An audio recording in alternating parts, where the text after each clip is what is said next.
औज़ुबिल्लाहि मिनश्शैतानिर्रजीम बिस्मिल्लाहिर्रहमानिर्रहीम। अस्सलामु अलैकुम रहमतुल्लाहि व बरकातुहू।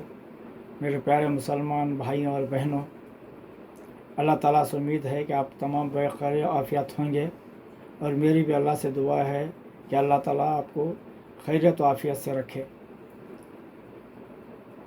जैसा कि आप जानते हैं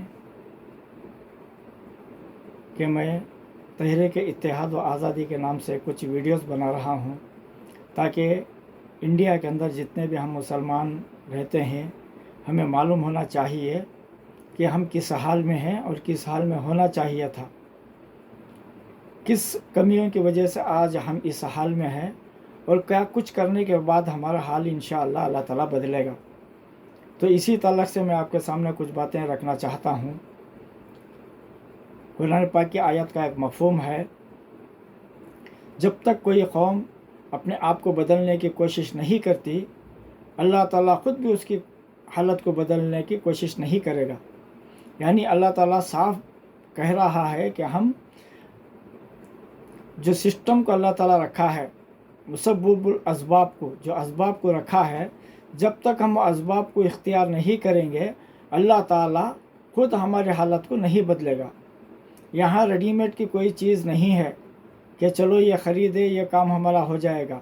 हमें ख़ुद इसको बदलने के लिए कोशिशें करनी पड़ेगी और इन कोशिशों के लिए बहुत सी कुर्बानियाँ हमें देनी पड़ेंगी। और वो कुर्बानियाँ जब तक हम नहीं देंगे, ना हमारे हालत बदलेंगे, ना हमारी आने वाली औलाद उनकी नस्लों की हालतों के बदलने का हम ज़रिया बनेंगे।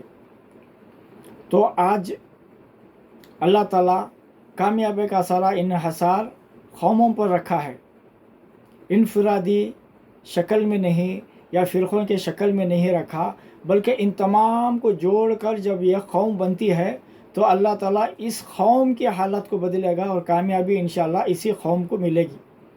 आज हम फ़िरक़ों से हटकर अपनी इनफरादी सोच को, हम अपनी इनफरादी ताकतों को बलाए ताख रख कर आज हमें यह कौम होने की ज़रूरत है।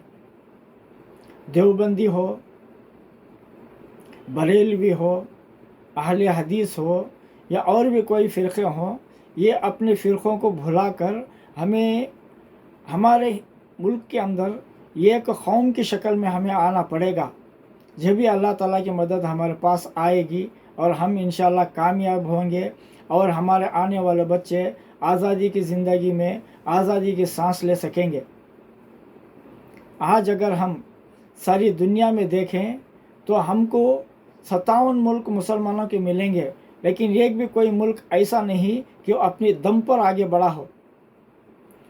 हर मुल्क के ऊपर अमेरिका का, चाइना का या रशिया का हाथ या यूरोपियन कंट्रियों का हाथ है, जब भी वो कुछ आगे बढ़ा है, वरना उसकी अपनी कोई मेहनत भी नहीं और उसकी अपनी कोई लगन भी नहीं है जिससे आज वो पीछे हैं तो 57 मुल्क, लेकिन मजबूत कोई नहीं है। इनके ऊपर मुसल्लत होकर नामो निहाद ताकतें उनके ऊपर हुक्मरान कर रही हैं। इसीलिए वो जब पूरे 57 मुल्क मिलकर एक शक्ल बन जाएं, एक दूसरे का हाथ पकड़ेंगे, तो एक मुसलमानों की मजबूत ताकत बनती, सारी दुनिया के ऊपर इस्लाम का बोलबाला होता। मगर हर एक के दिल एक दूसरे से टूटे हुए हैं, एक दूसरे के ऊपर एक दूसरा सबकत लेने की कोशिश में है। इसीलिए आज हमारे मुसलमान मुल्कें एक दूसरे से जलन की वजह से तरक्की से पीछे हैं। तो आज अगर हम देखें तो हिंदुस्तान के अंदर हमारी भी हालत तकरीबन ऐसी ही है। हम भी टुकड़ों टुकड़ों में बटे हुए हैं, तो अल्लाह की मदद हम पर नहीं है। हमें चाहिए कि ये कौम हो। तो मेरी भी यही कोशिश है कि हम अपने मसलकों को बाला ताक रख कर आपस में इत्तेहाद व इत्तेफाक के साथ अगर हम रहेंगे तो इंशाअल्लाह हिंदुस्तान के अंदर हमारी कामयाबी का इन्हिसार पैदा होगा। इसके लिए हम सियासी क़ुव्वत को अपने हाथ में लेने की ज़रूरत है। आज सियासी क़ुव्वत गैरों के हाथों में है, हमारे हाथ में कुछ भी नहीं है। हम सियासत के अंदर बैसाखियों के सहारे चल रहे हैं। हम लंगड़ा लंगड़ा कर बैसाखियों के सहारे से चल रहे हैं, इसलिए हमारे कामयाबी ज़ीरो के बराबर है। बात को समझाने के लिए मैं आपको सदियों पहले ले चलूँगा। इंडिया के अंदर अंग्रेज़ों के आने से पहले 850 साल तक मुग़लों ने हुकूमत की। कितने साल तक? 850 साल तक मुग़लों ने इंडिया के अंदर हुकूमत की और पूरी दुनिया के अंदर इंडिया को रोशनास कराया, तारुफ कराया और इतनी तरक्की दिलाई, इतना आगे बढ़ाया इंडिया को कि सारी दुनिया के अंदर इंडिया सोने की चिड़िया कहलाने लगा और सारे मुल्कें तिजारत की गर्ज से इंडिया का रुख करने लगी, तो इंडिया को तरक्की मिलने लगी। तो इंडिया को एक भरपूर मुल्क की शक्ल में मुसलमानों ने बनाया। फिर उसके बाद अंग्रेज़ों ने हिंदुस्तान पर कब्ज़ा किया। तकरीबन 200-250 या उससे कुछ ज़्यादा अंग्रेज़ों ने हुकूमतें की और इसके अंदर मुसलमानों को, पिछड़े हुए तबक़ात को इतना कुचला, इतना दबा के रखा कि वो वहाँ से ही ग़ुलामी के अंदर मुलव्वस हो गए। मुसलमान तो ऐसा नहीं कि ग़ुलामी को लेता, क्योंकि इस्लाम नहीं सिखाता, इस्लाम तो सरे से ग़ुलामी के ख़िलाफ़ है। तो इस वजह से मुसलमान तकरीबन कुछ बचे रहे। फिर 1857 में इस्लाम की गर्मी जब उलमाए देवबंद के अंदर आई तो उन्होंने 1857 में आज़ादी की पहल की। इसके बाद तो आप तमाम को शायद मालूम होगा, अगर नहीं तो तफसील नहीं, कुछ छोटी छोटी बातें आपको बताऊंगा। 1857 के बाद से लेकर तकरीबन 20-25 साल तक उलमाए किराम हिंदुस्तान के अंदर आज़ादी के लिए अंग्रेज़ों से लड़ते रहे और इतनी तादाद में उलमाए किराम को और मुसलमानों को जो उलमा की सपोर्ट में आते थे, उनको इतनी तेज़ी से ख़त्म करना शुरू कर दिए कि उलमा किराम को डरने लगा कि इसी तरह से अगर अंग्रेज़ लोग उलमा का कत्ल करते रहे, इनको शहीद करते रहे, तो एक दिन ऐसा आएगा कि इंडिया के अंदर से उलमा किराम ख़त्म हो जाएंगे और इल्म उड़ जाएगा। मुसलमान रह जाएंगे लेकिन इल्म उड़ जाएगा।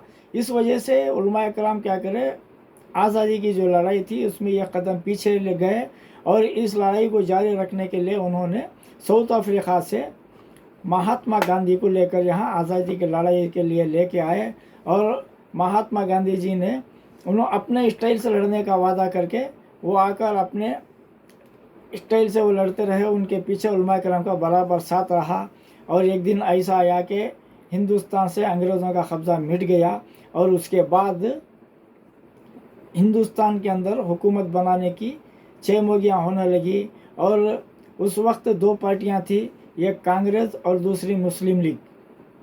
और इसमें कुछ ऐसा हुआ, आरएसएस के कुछ उस वक्त के लीडर और कांग्रेस के कुछ लीडर जैसे जवाहरलाल नेहरू, वल्लभ भाई पटेल, इन लोगों के आरएसएस के लीडरों के साथ में इनकी खुफिया मीटिंग हुई। वो मीटिंग में ये हुआ कि मुसलमानों को हुकूमत से दूर रखने की साजिशें शुरू हुई। तो इसकी बात मोहम्मद अली जिन्ना को मालूम हुई, मुसलमानों के और लीडरों को मालूम हुई, तो यहाँ से नाइत्तेफाकी हुई तो मुल्क के 2 टुकड़े हुए। अब इसकी ये तफसीलात तो उतनी मुझे मालूम नहीं, लेकिन जितना मेरे सामने है मैं आपके सामने रखा कि हिंदुस्तान के 2 टुकड़े हो गए। 2 टुकड़े होने के बाद जनूबी मगरबी पाकिस्तान और मशरक़ी पाकिस्तान के नाम से बांग्लादेश और पाकिस्तान को मिलाकर एक मुल्क बनाकर मुसलमानों को दे दिया। अब मुसलमान भी हिजरत करके हिंदुस्तान के अलग अलग जगहों से, रियासतों से पाकिस्तान का रुख करने लगे। लेकिन उस टाइम पर उस वक्त से एक लड़ाई शुरू हुई, जो मुसलमान हिजरत करके जाने लगे उनको मारना शुरू कर दिए, कत्ल और गारतगिरी शुरू कर दिए। तो इस खौफ से मुसलमान क्या किए, हिंदुस्तान के अलग अलग जगह वो वहीं पे मुकीम रह गए, वो हिजरत नहीं किए। जान ज़रूरी थी, हिजरत करके जाते तो बीच में ही उनको मार दिया जाता, बच्चों को मार दिया जाता, कोई भी ज़िंदा पाकिस्तान नहीं पहुंचता था। तो ये जब इत्तला मिली तो सब के सब अपने अपने घरों में ही छुप कर रह गए। फिर आगे जब यह फसाद रुकी तो उसके बाद मुसलमानों ने भी एक सुकून की ज़िंदगी मामूल के मुताबिक जीना शुरू कर दिए। फिर उसके बाद हुआ ऐसा कि हिंदुस्तान की हुकूमत को खड़ा करने के लिए जो सियासत शुरू करे थे। अब मुस्लिम लीग तो पाकिस्तान को चले गए, इधर बची थी कांग्रेस। तो उस वक्त कुल मिलाकर आबादी तकरीबन 12 या 15 करोड़ के दरमियान में थी, पूरी मिलाकर, पूरी कौमों को मिलाकर उतनी थी। तो उसमें तकरीबन 1.25 से 1.5 करोड़ मुसलमान थे, वो भी हिंदुस्तान के पूरे अलग अलग रियासतों में बटे हुए थे, मुत्तहिद कहीं भी नहीं थे। तो इनका सियासी नज़रिया भी नहीं था, सियासी क़ुव्वत भी नहीं थी। तो उस वक्त नेहरू से उलमा इकराम जो देवबंद के थे, उन्होंने एक एग्रीमेंट करे कि हम कांग्रेस का पूरा साथ देंगे, कांग्रेस को हमारी कुछ मांगे हैं उसे हमें पूरी करनी होंगी। तो ये एग्रीमेंट आज भी देवबंद के उलमा इकराम के पास हिफाजत से है। तो उनका भी तकरीबन 5-6 साल पहले एक प्रोग्राम हुआ, वो प्रोग्राम में वो बताया कि एग्रीमेंट में जो कुछ भी तय हुआ उसमें कोई भी बात के ऊपर कांग्रेस ने वादा पूरा नहीं किया, हमें जगह जगह पर धोखा ही देते गए। तो ये उनका कहना था। तो मेरा कहने का मतलब ये है कि उस वक्त हमारी तादाद कम थी, हम अक़लियत में थे, कोई तसव्वुर भी नहीं था सियासत में पार्टी बनाकर लड़ने का, आगे बढ़ने का। लेकिन अल्हम्दुलिल्लाह आज हम 26 से 27 करोड़ हैं। आज हमारी एक पहचान है, यह क़ुव्वत है, बस इसे एक एकजा करने की ज़रूरत है। लेकिन 70 सालों में कांग्रेस ने हमारे साथ ऐसी चाल चली कि हम तरक्की तो दूर, हम बाकी जो पिछड़े कौमें हैं उसके बराबर भी हम नहीं आ सके। तो कांग्रेस ने हमें इतना पीछे रखा है कि हम आगे नहीं आए। एक मरतबा हुआ 80 की दहाई में, ऐसा हुआ कि सिमी बोल के एक तंजीम पूरी हिंदुस्तान के अंदर मुतहरिक होने लगी। इसके अंदर अक्सरियत उलमा इकराम की थी। तो ये तमाम जो मुसलमान इधर उधर फैले हुए, इनको यकजा करके ये क़ुव्वत बना रहे थे। तो इसकी भंग जैसे कांग्रेस को पड़ी तो इन्होंने सिमी के ऊपर दहशतगर्द का लेबल लगाकर बहुत से उलमा इकराम को उठा के जेलों में बंद करके पूरी ताकत ही ख़त्म कर दिए। क्योंकि जानते थे अगर मुसलमान अगर एक हो गए तो हमारा तो वोट बैंक हाथ से गया। तो ये सोच उनकी थी मुसलमानों को एक क़ुव्वत बनने की। इन्हों ना उस टाइम पर कोशिश करे, ना आगे बीच में करे, ना इंशाल्लाह आगे ये करने देंगे। हमें सिर्फ वोट बैंक की तरह इस्तेमाल करेंगे, कुछ हमें सहूलत दे देंगे ताकि वो भी वक्त पड़े तो कह सके कि हमने आपको ये दिया। लेकिन वो आज़ादी नहीं होगी, बल्कि ग़ुलामों को जो दिया जाता है उनकी उसी तरह से हमें भी सहूलत देंगे। लेकिन हमें यह क़ुव्वत बनकर उभरने के लिए कभी भी ये नाराज़ी थे, ना हमें इस कोशिश में ये हमें कामयाब भी होने देंगे। इसकी बहुत से मिसालें हैं, इंशाल्लाह मैं आगे आने वाली वीडियोस के अंदर रखूँगा।